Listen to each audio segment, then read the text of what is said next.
Hello, good morning friends. In the morning session we have discussed about the crop variety improvement. In this that is crop variety improvement, first we take the breeding, then hybridization. Okay, so in breeding system that is various useful characteristics like disease resistance, response to the fertilizers, as well as product quality and high yields production. Next one is the hybridization. In hybridization, it to cross the between genetically dissimilar plants, like between different varieties, between two different species of the same genus, and between different genera. So this result in genetically modify the crops. Now farmers would need to be provided with good quality of the seeds. So for that,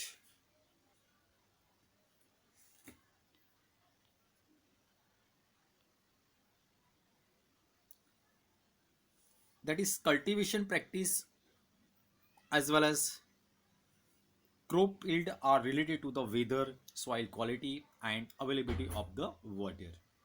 Now, since the weather conditions such as drought, that is very less rain, and flood situation, it means more rain. In this situation, that is crops can be grown in the diverse climate condition are useful. So here there are some factors for the which variety improvement is done. So first one is the higher yield. In higher yield, that is to increase the productivity of the crop per acre. Next one is the improved quality. So in improved quality, like example, that is baking quality is important in the wheat. Protein quality is pulses, and oil quality in the oil seeds, as well as preserving quality in the fruits as well as vegetables. Now, next one is the biotic as well as abiotic resistance. Here, biotic, that is crops production can be down, decreases due to the biotic factors as well as abiotic factors. Now, biotic factors, which are the biotic factors like disease, insects, nematodes. Okay, these are the biotic and abiotic factors like a drought, salinity, waterlogging, heat, cold, and frost. So these are the abiotic factors. So variety resistance to these stresses can improve the crop production. Now that is change in maturity duration. In mature duration, that is a we take example that is a short duration, time of interval will be short. So here that is a short duration allows farmers to grow multiple round of the crops in a year, and short duration reduces the cost of the crop production. Now next one, that is wider adaptability. This will help in stabilizing the crop production under the different environmental conditions. That is, we take example that is a millet or the bajra. It can be grow in rainy seasons as well as the that is a summer season. So different climate condition, such type of the crop can be grow. So it is a wider adaptability. Next one is the desirable agronomic characteristics. That is after the crops, that is like a fodder, that is fodders will be obtained from the jowar, bajra, millet, that is paddy. Okay, so grass should be tallness, okay, and more branching are the desirable characteristics for the fodder crops. So these are the fodder, which are the fodder crops? Paddy, bajra, jowar. Okay, such type of the crops are the fodder crop, and this fodder, it is very useful for the livestock. That is for the cow, buffalo, goat, etc. And to give this type of the crop, that is to give higher productivity. Now next one is the crop production management.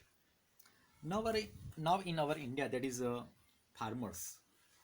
That is, some farmers are very poor and some farmers are very rich. So here the financial condition that allows farmers to take up different farming practices and agriculture technologies. Here it includes that is no cost, low cost and high cost production practices.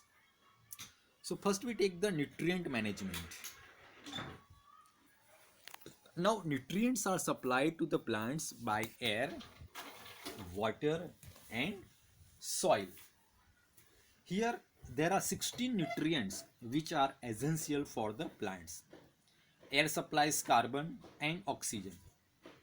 Hydrogen comes from water and soil supplies to the other 13 nutrients to the plant. Among these 13 nutrients, 6 required in large quantity. So they are called macronutrients. And 9 nutrients are needed in small quantity and so called micronutrients.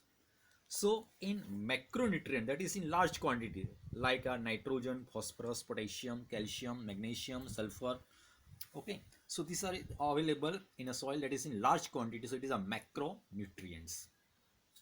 While other that is in little quantity, the crops require the little quantity that is micronutrients such as iron, manganese, boron, zinc, copper, molybdenum, chlorine. Okay, so here total there is 16 nutrients. Here deficiency of such type of nutrients affect the physiological process, that is the reproduction, growth, risk to the disease. Okay, and nutrients into form of manures and fertilizers. So here we take the first manure, that is a large quantity of organic matter prepared by the decomposition of animal excreta like cow dung, cow urine, as well as plant waste.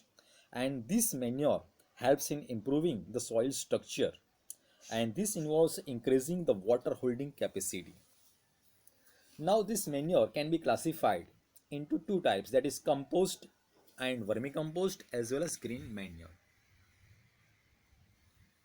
That is in a compost and vermicompost, that is the which farm waste material like the livestock excreta, that is cow dung, urine, okay, fodder of different crops, vegetable waste, animal refuses.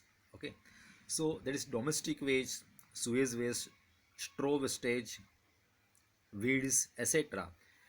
So all these are decomposed in a pits, is known as the composting.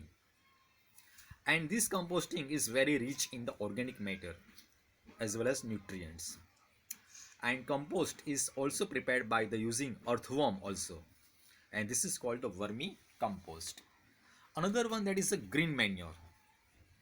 That is a green manure. There are some plants like a jute plant as well as guar plant grown, and then that is covering by the plowing of such type of the crops in a soil, and these green plants turn into the green manure,